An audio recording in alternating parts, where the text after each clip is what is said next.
Welcome, everybody, to Off the Cuff. I am Adam Banks. Thank you for listening to the show. Coming at you live from the Belmont studio in Lexington, Kentucky. Amber is in the studio with me. Amber, how's it going? It's going good, Banks. How's it going? Well, it's going a lot better now that we have the studio secure, dog-free, and there's no dogs barking around.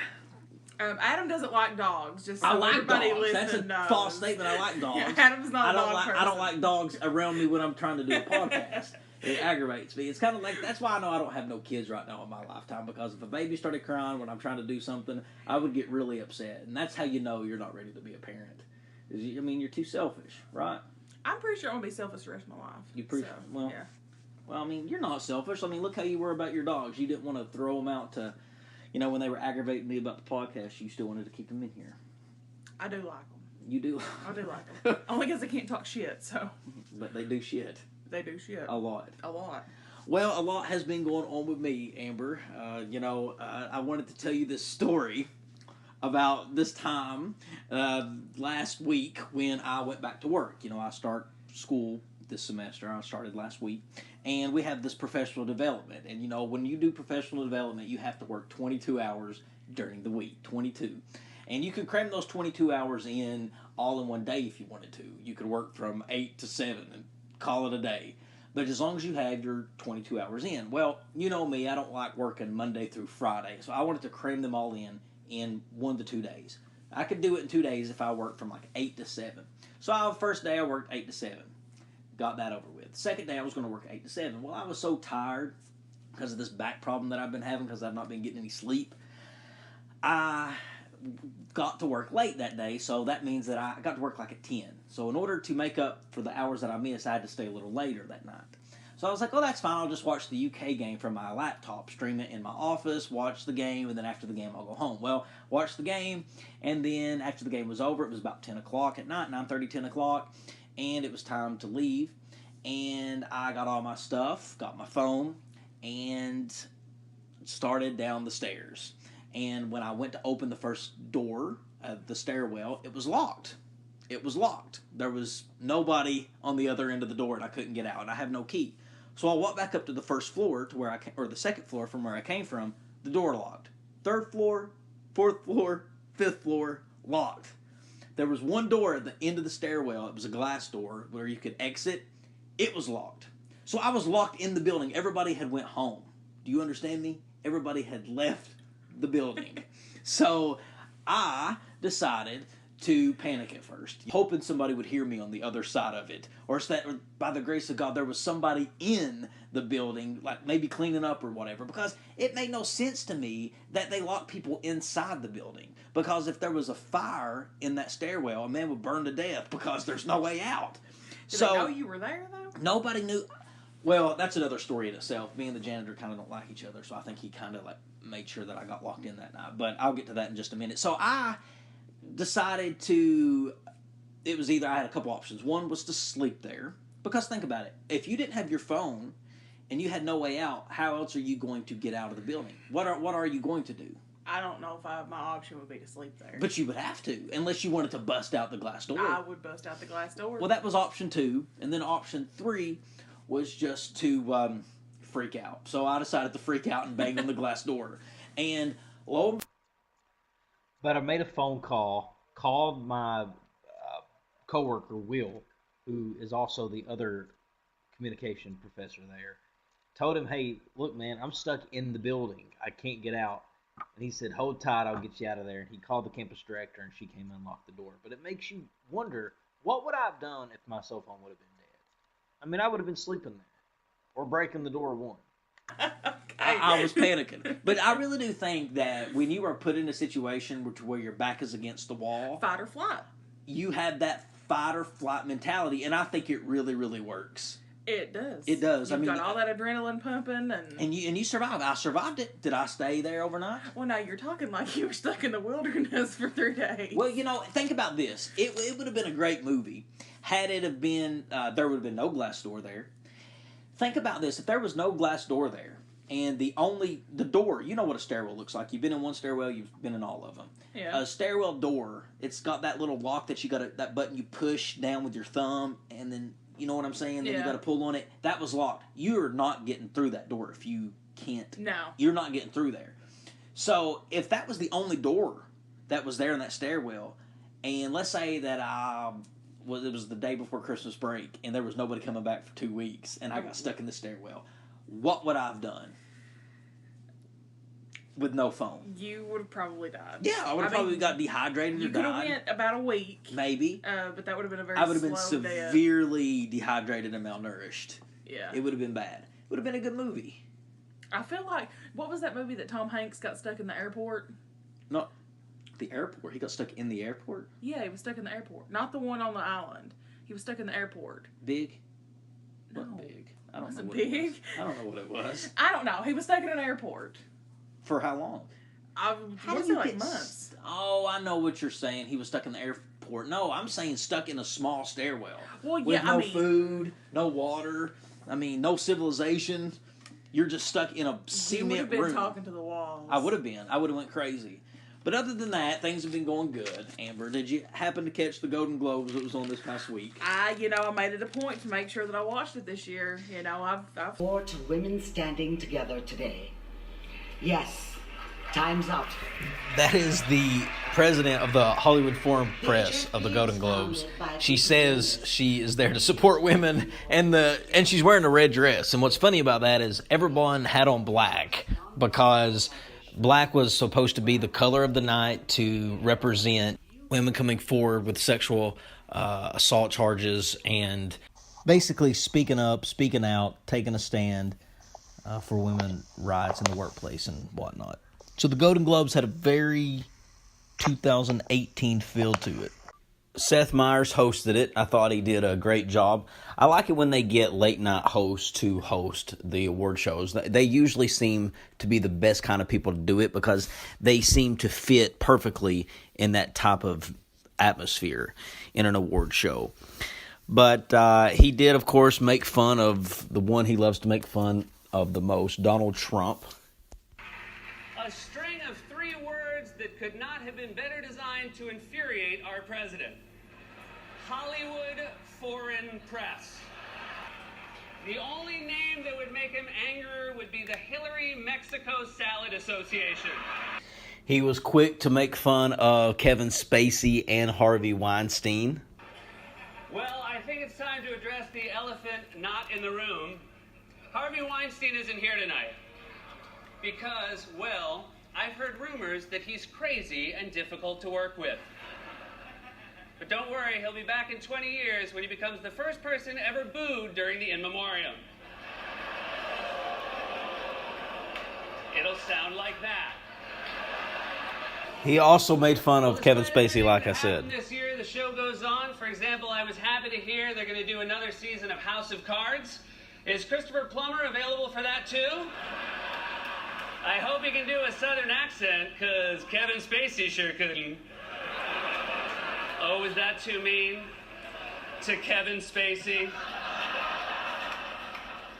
So his humor was definitely lighter than what Ricky Gervais's humor would have been, and he usually is the host of the Golden Globes, but Seth Meyers did it in a more cleaner, more fashionable, classier way.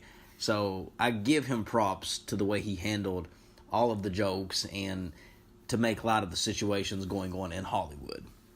But usually the fun, outgoing party that the Golden Globes always has, it seemed a little uptight because of this Time's Up movement that they've started. Last week on the show, I talked a little bit about this whole sexual harassment thing going on in the workplace, and Kat Sadler stepping down from her position at E! because of a salary dispute with her co-host, and the whole thing she started about women not being paid equally compared to men. And I voiced my opinion on how I think it weakens the argument for other women when they have to really stand up for themselves, because she had no argument, because, I went into that in detail last week, but she was not getting paid unfairly at E! She tried to use her gender as a crutch, and it really makes me mad when women have the nerve to feel like that they deserve an award or deserve to be nominated for an award because they're women. I think that if you are nominated for an award, it shouldn't matter what color you are. It shouldn't matter what race, what height, age. It doesn't matter who you are as a person. What matters is the performance. So at the Golden Globes, for instance, you are nominated based off your performance, whether it be in acting, directing, editing, however you did your job, that's what you're nominated on. And if there just so happens to be no women nominated in a category, it doesn't mean that the Golden Globes were being sexist. Natalie Portman really rubbed me the wrong way when she came out there to present the award for Best Director. Take a listen to how she came out and presented the award.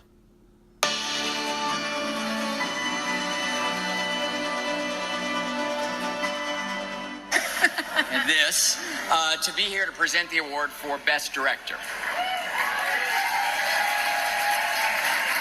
And here are the all-male nominees. So I want all the...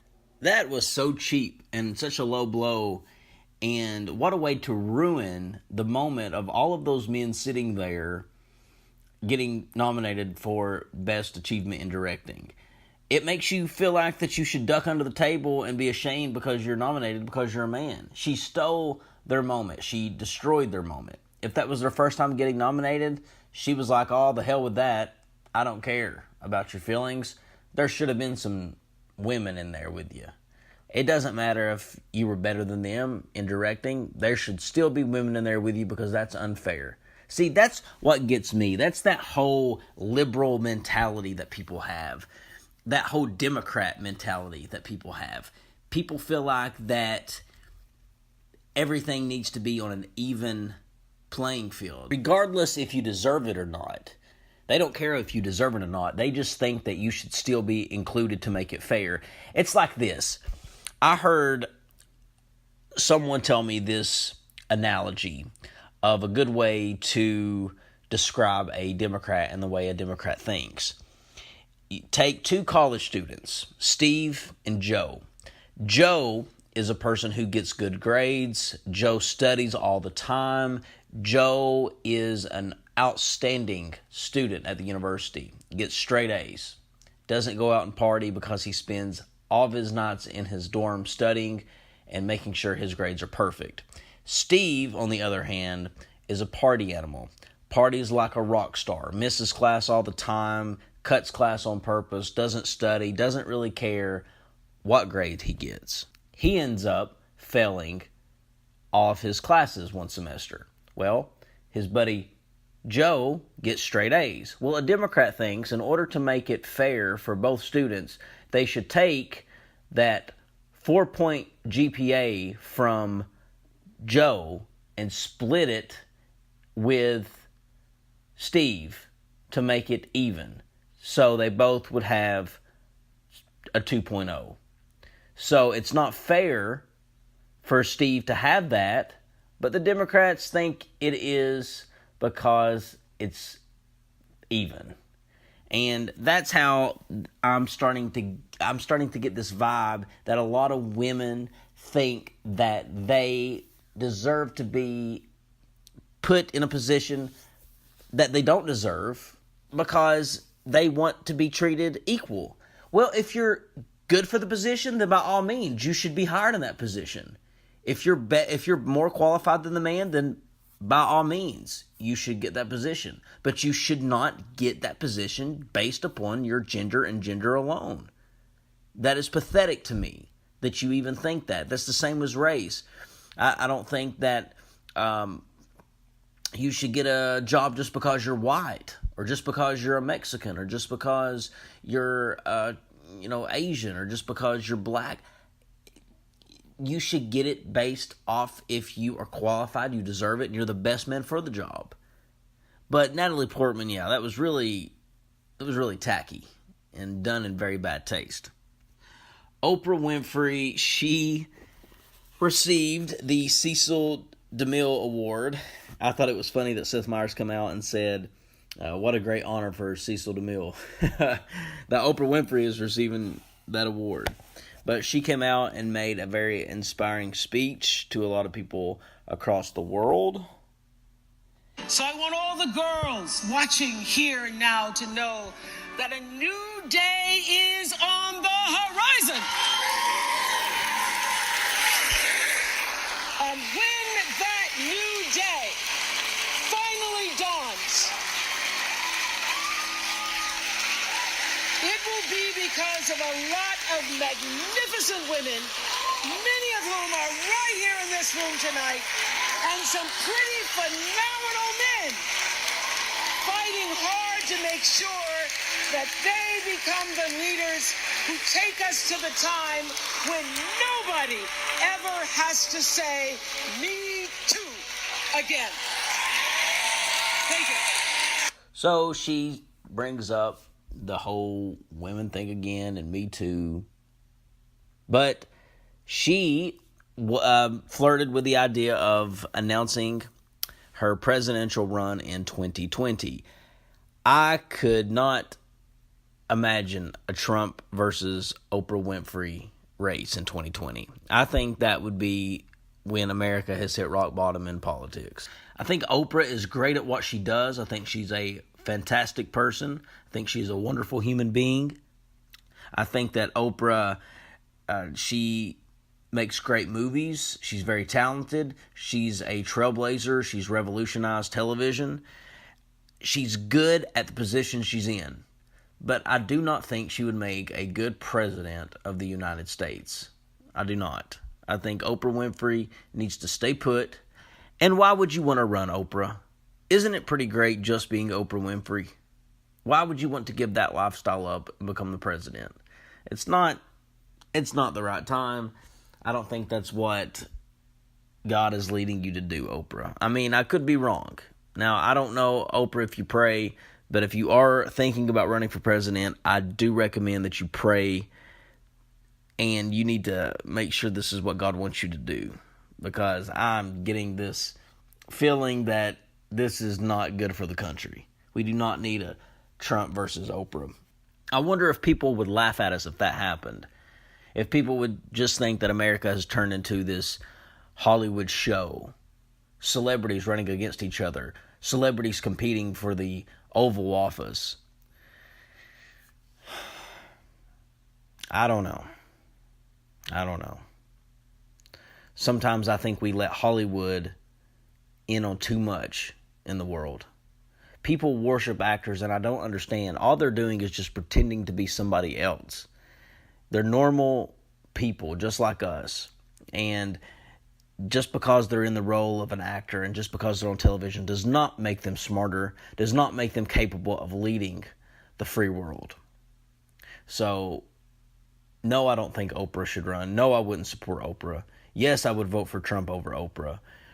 I don't know who I'm voting for in 2020. I don't know. We'll have to look at the candidates. We'll have to see what Trump has done in the last 4 years, and we'll go from there. But I do know that Oprah is not going to be somebody I'm going to vote for. I think it would be a disaster.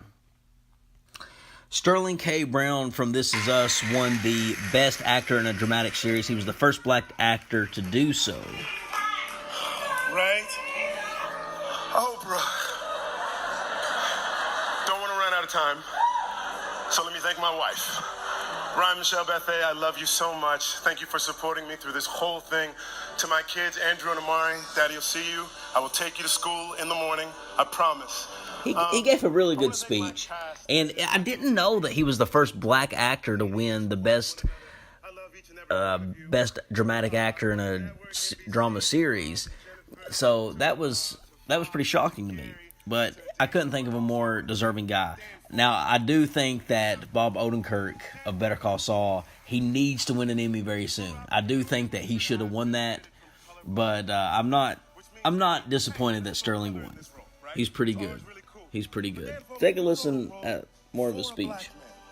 Like, that could only be played by a black man. And so what I appreciate so much about this thing is that I'm being seen for who I am and being appreciated for who I am. And it makes it that much more difficult to dismiss me or dismiss anybody who looks like me. So I don't know why thank there you, was Dan. music playing in the background. I think it was just a video that I chosen for that. But that was pretty much the Golden Globes. It was a pretty entertaining Golden Globes this year. I give it a 9 out of 10. I really do. I think it was very entertaining. Oops. Did you hear, Amber, about what is going on with Carrie Underwood and her face? I have, and again, so much negativity. Like, okay, you got stitches in your face.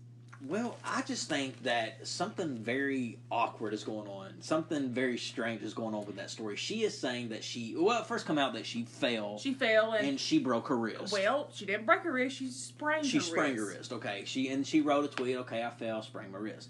Then she came back a couple weeks later and she says, I have a confession. I haven't been straight up honest with you completely.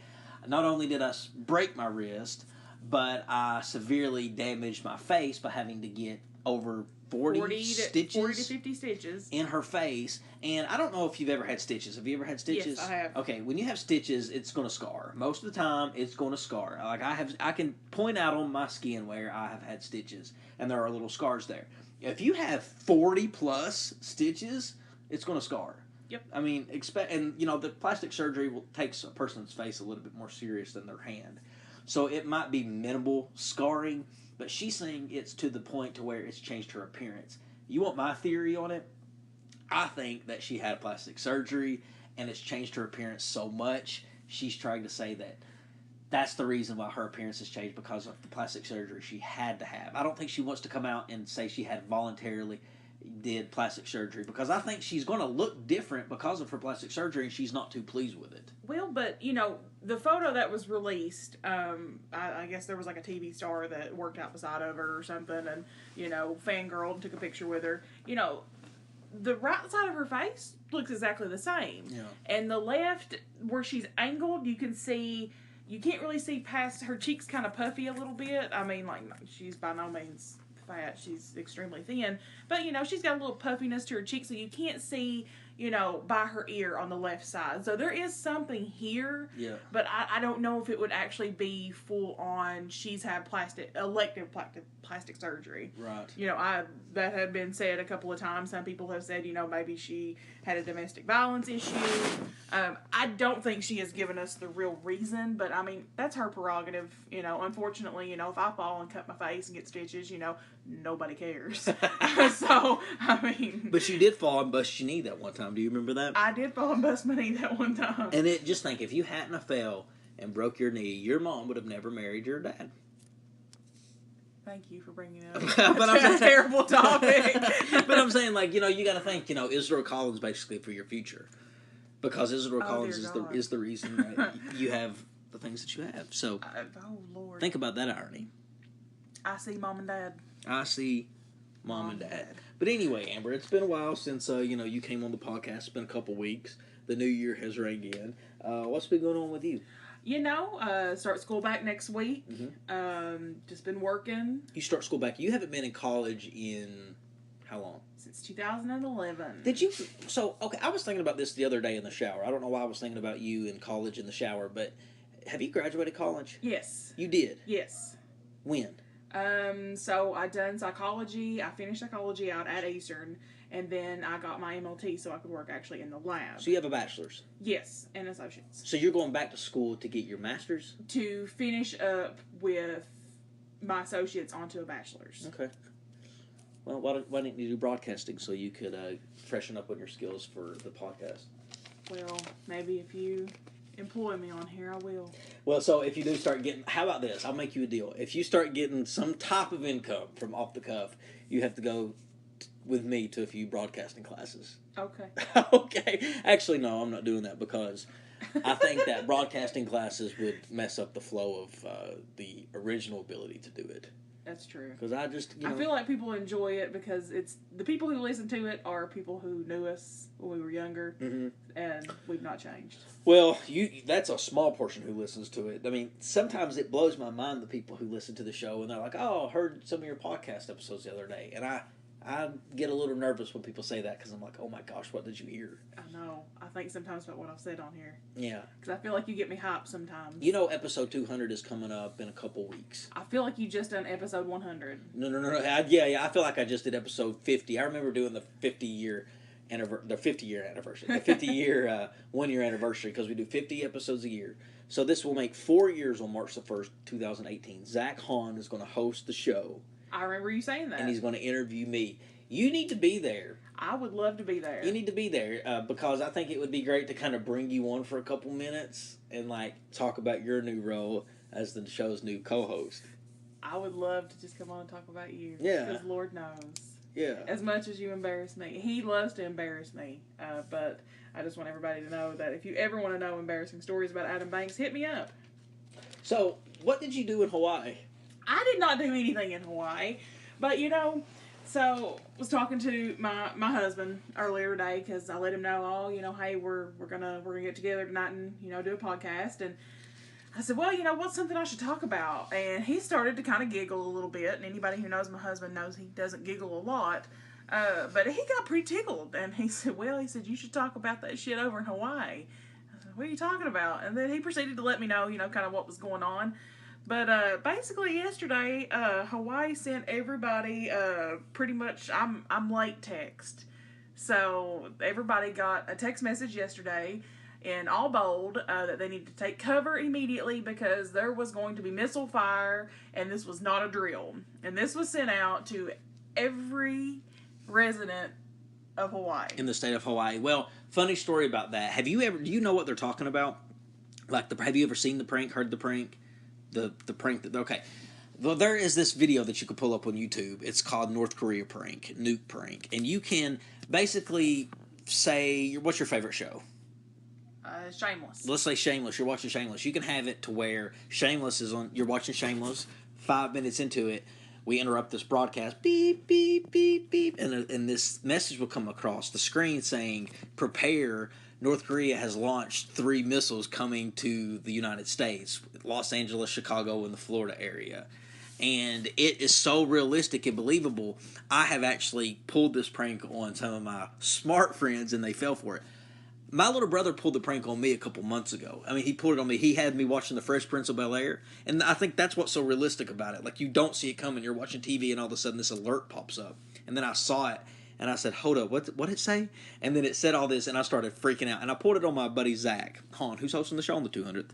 I pulled it on him, and he freaked out, because he's in the military. He started, grabbing his phone, looking for people's numbers. He said he was ready to go, launch.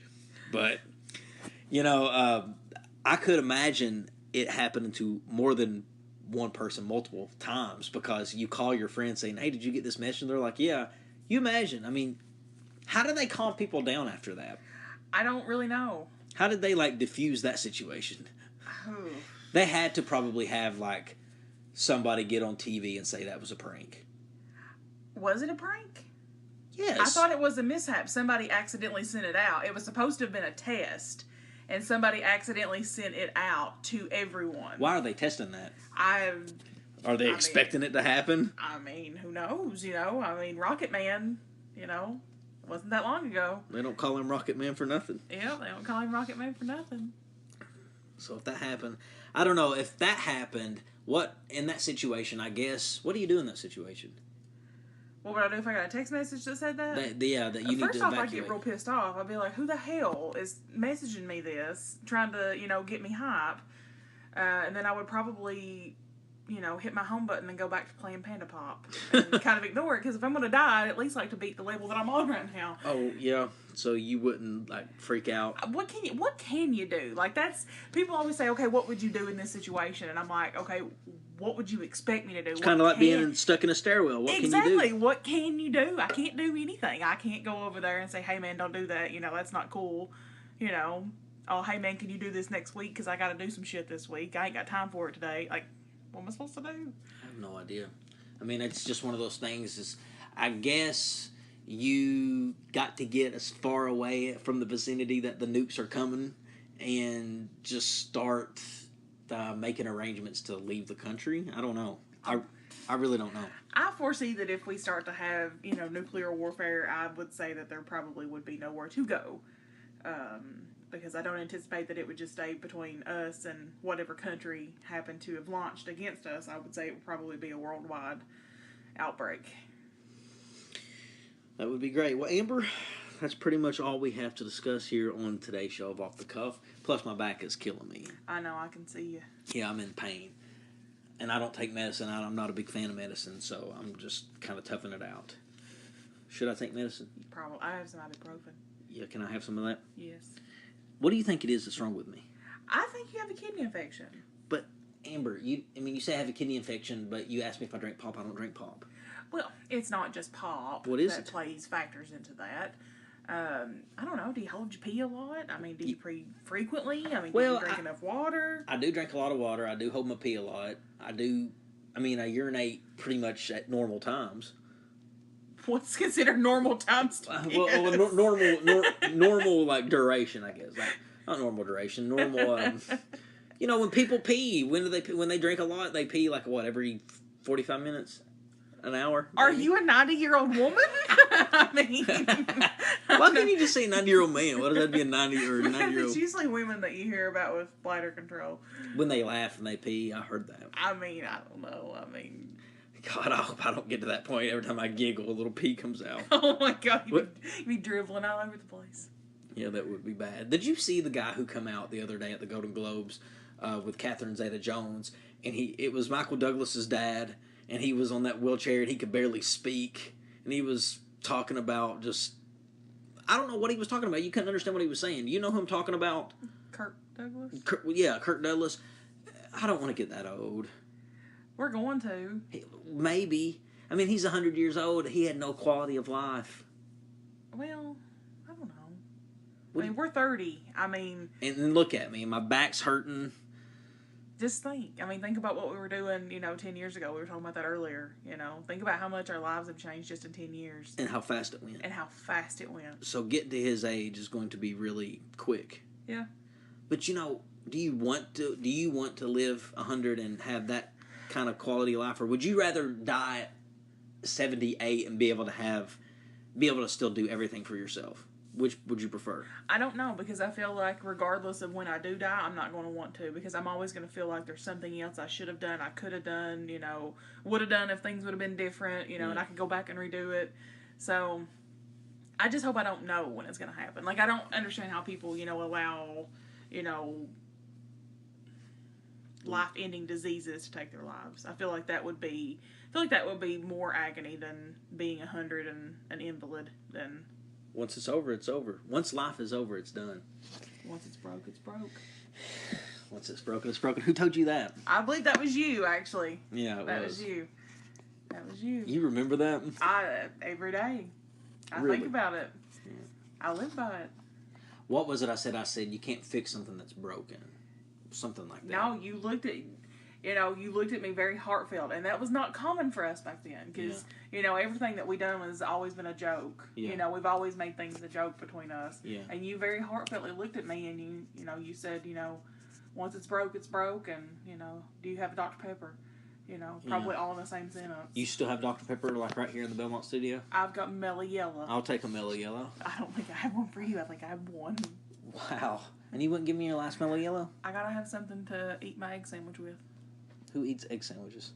Me, obviously. That's why I said I have to eat it with my egg sandwich. How come every time I press your phone home screen, the passcode wants to answer? What do you have to hide on that phone that you have to have that passcode come up every 3 minutes? What's wrong with me having a passcode? Well, because people who have stuff to hide usually put passcodes on their phone every 3 minutes. So it just made me wonder, you hit the side button. What are you trying to hide? No, there's a passcode on my phone. There's a passcode on my phone too. But I have a lot of stuff to hide. Me too. We'll leave it at that. We'll see you later, everybody.